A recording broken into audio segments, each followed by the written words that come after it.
Good day, gamers and gamettes. I'm Lorne Riseley. Apparently, backup dancer for Green Day during the week, and on the weekends, host of Defunct Games News, the Forrest Gatto of gaming news shows. And this week, we have a heck of a show coming up for you. So, go on then. Coming up this week.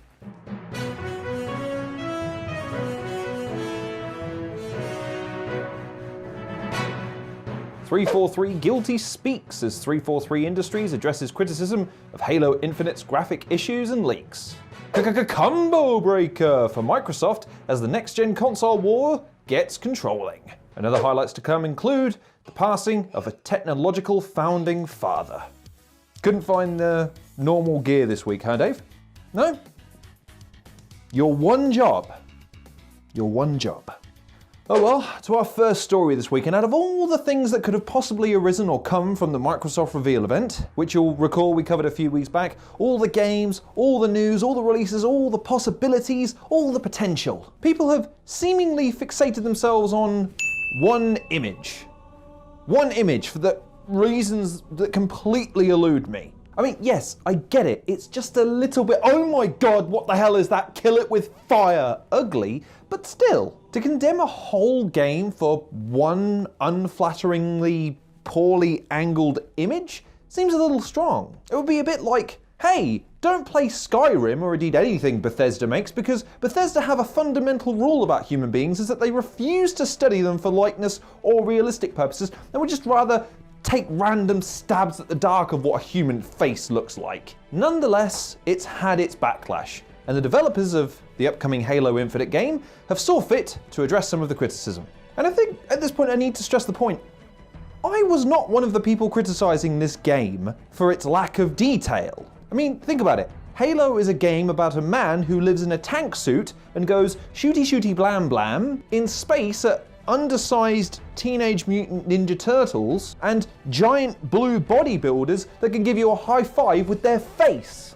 Which doesn't exactly scream realism to me. Nonetheless though, 343 Industries decided to address the matter. Community manager John Junchek stated it was meant to have a more vibrant palette, cleaner models and objects with less noise in keeping with the original Halo trilogy, going on to say, we do have work to do to address some of the areas and raise the level of fidelity and overall presentation for the final game. The build used to run the campaign demo was a work in progress from several weeks ago with a variety of graphical elements and game systems still being finished and polished. While some of the feedback was expected and speaks to areas already in progress, other aspects of the feedback have brought new opportunities and considerations to light that the team is taking very seriously and working to assess. Halo Infinite is currently due out in the winter with no precise release date currently announced. But I find the irony in this situation. For once, a game developer is being criticized for a game not looking finished, when typically speaking we would criticize game publishers and developers for producing a hype piece that will never reflect the end product of the game that we later get our hands on and go, hey, it doesn't look as good as it said in the trailer. However, what form these updates and improvements will take to the presentation, only time will tell.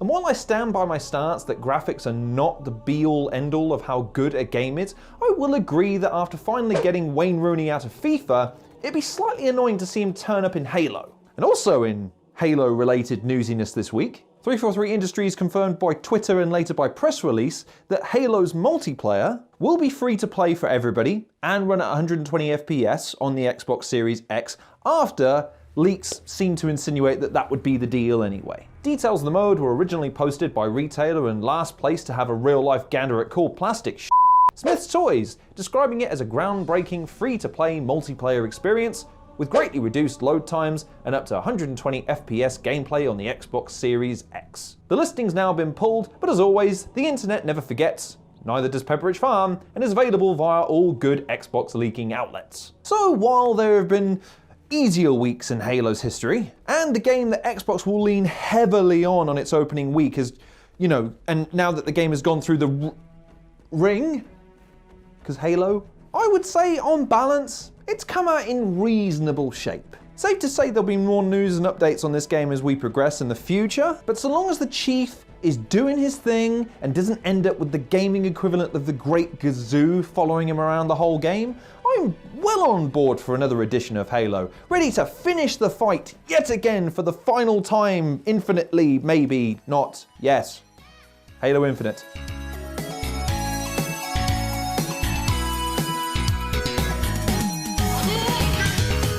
And now, of course, we look back at the week and how the bosses at Defunct Games decided to blow the entire channel's budget on the high exalted Cyril's content this week and what he was able to produce with more than £5 and a used stamp.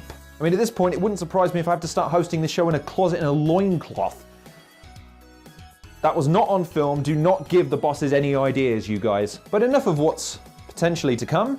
Let's take a look back at the week that was Defunct Games, shall we? Coming up first this week, we had the latest edition in the Game Over series, which covered On the Ball and Camel Tree for the Super NES. Cyril remarks, wait, what, read it? No, I'm not reading it in his voice. No, I'm not reading it in his voice again. For God's... Oh, for the love of God. When we last checked in with Game Over, we spent more than an hour recapping the story and ending of Snatcher, a convoluted adventure game with one of the longest and craziest 16-bit conclusions you'll ever see. For the follow-up episode, I wanted something a little bit shorter, simpler, and less taxing.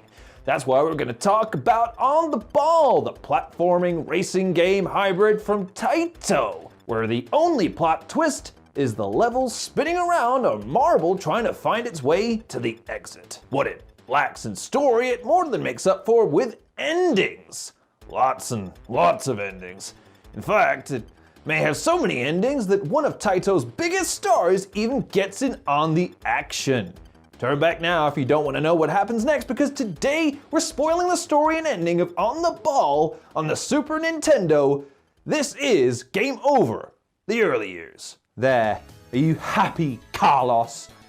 Goddamn vacation away, he's giving you a head bigger than mine. Nah, anyway. Right, let's move on to the next video that he put out this week, shall we? Cyril went on to review Destroy All Humans, which Cyril states, if you have a strong nostalgia for Destroy All Humans, then you're gonna like a lot of the changes and upgrades made to its loving remake. This new version takes everything you love about the 2005 original and gives it a fresh new coat of paint and some much needed gameplay tweaks. Unfortunately, they don't fix the story mode and never fully commits to the gag. Although it's initially fun, the concept of playing the alien invading Earth runs out of steam quickly by repeating the same 3 missions for 7 straight hours.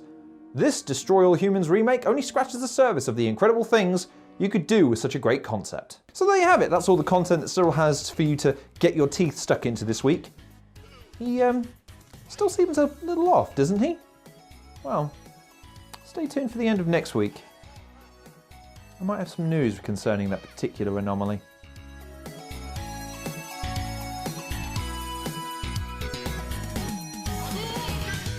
Really? A red one? You couldn't even get me a black one so I at least looked like a semi-decent bartender at a really conceited restaurant. Anyway, sorry, I'm just complaining about the... Anyway, let's move on, shall we? Now, it's a widely known fact that Sony and Microsoft get along great. Like peas in a pod, birds of a feather, or a house on fire. I mean, if those peas tried to murder each other, or the birds performed drive-bys on each other's nests, or the house on fire was made up of millions of tiny little houses, each individual house on fire, and all of those houses hated the fire. So it's no surprise at all that Microsoft took the latest opportunity to get a leg up on Sony by announcing that the Series X Xbox will be compatible with all its previous incarnations on the Xbox One's controllers. Quote, we're supporting cross-compatibility between the Xbox Series X and Xbox One consoles and controllers. They all work together with the same great Xbox wireless radio. Gamers can also play on more devices including PC, Android, and iOS. We're implementing Bluetooth Low Energy, BTLE for short, so that pairing to these devices is much easier. The new controller also remembers multiple devices, so switching between them is now more seamless. And a USB-C port allows gamers to play and charge with a modern cable that's more readily available. Sony, of course, scrambled and tried to make their package seem more appealing. Wait a minute, that doesn't sound right. Wait a minute, let me rephrase that. They clambered to make their analog sticks more enjoyable to play with. No, that doesn't sound right either. Look, let me just read you the news. Sony went on to confirm that peripherals like racing wheels and arcade sticks will work with PS5 games and supported PS4 games, but that the DualShock 4 will not work with PS5 games. In fact, It will only work with supported PS4 games, even for the officially licensed third-party gamepad controllers too.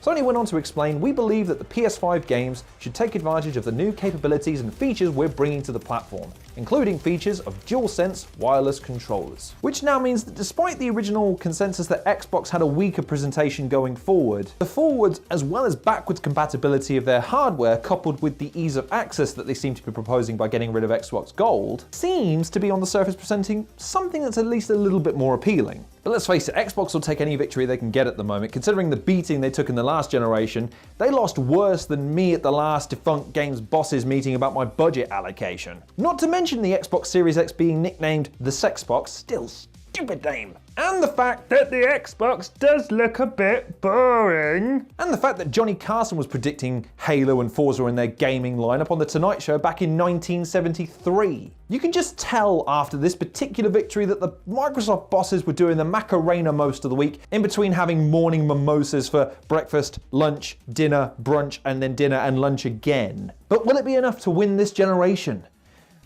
Let's hope not. I'm hoping to get a few more months of coverage out of this yet.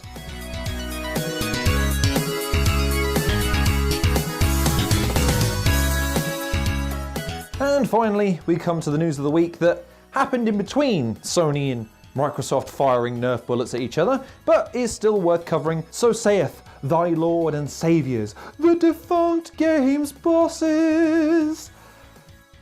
So let's take a look. Remember last week how I told you how the Analog Pocket was super cool and dope and amazing and great and you should maybe consider look at getting one? Well, too bad. Because you can't. You can't have one anymore. Don't believe me? It's sold out in 8 minutes and we're just talking about the pre-orders at the moment. August 3rd at 4 p.m. BST, the pre-orders went live and were limited to 2 units per person, and it's gone. Yep. 480 seconds later they were gone, and 483 seconds later, you can bet your sweet ass there were more than a few popping up on eBay with so many zeros in the price, you'd think it was a weekly royalty payment made to Ninja. Have you seen he's back on Twitch now? Isn't that wonderful news for all of us? I was so worried. It goes without saying that Analog are doing everything they can to get their grubby little mitts on mortar pedal, but it's hard to argue that they underestimated the demand for these cracking little consoles. So while you might not be able to get one now, it's safe to say you'll be able to get your hands on one at some point in the future. So keep calm, and keep gaming, or help yourself to some of this delicious Xbox controller cake that recently went on sale for September onwards. Look at it. Just look at it. Don't you just want to nibble on that menu button? Oh damn, now I'll never be able to look at a controller without salivating again.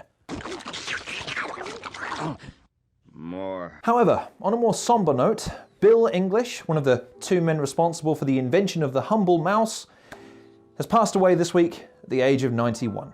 English, along with fellow inventor Douglas Engelbert, built the very first incarnation of what would become our faithful laser-guided desk lieutenant in 1963. A wooden box, a single button, and a couple of wheels underneath. Some say that the designers of the Xbox Series X took massive inspiration from this design. 5 years later, with the cord asked backwards at the mother of all demos presentation at Stanford Research Institute, the plucky mouse made its debut. And it's been ever present in the explosion of technological advancement and personal computing ever since, guiding us towards that news article, Steam sale, or questionable pornographic site we happened to be after at the time. Until recently, of course, when all the damn kids start using their fancy touchscreen technologies. You, yes, youth of today, it's your lack of use of outdated and somewhat redundant technology is why we're in the evil timeline. I bet you kids don't even remember when the damn thing operated on a rubber ball that could get clogged up unless you cleaned it. You don't understand the struggle.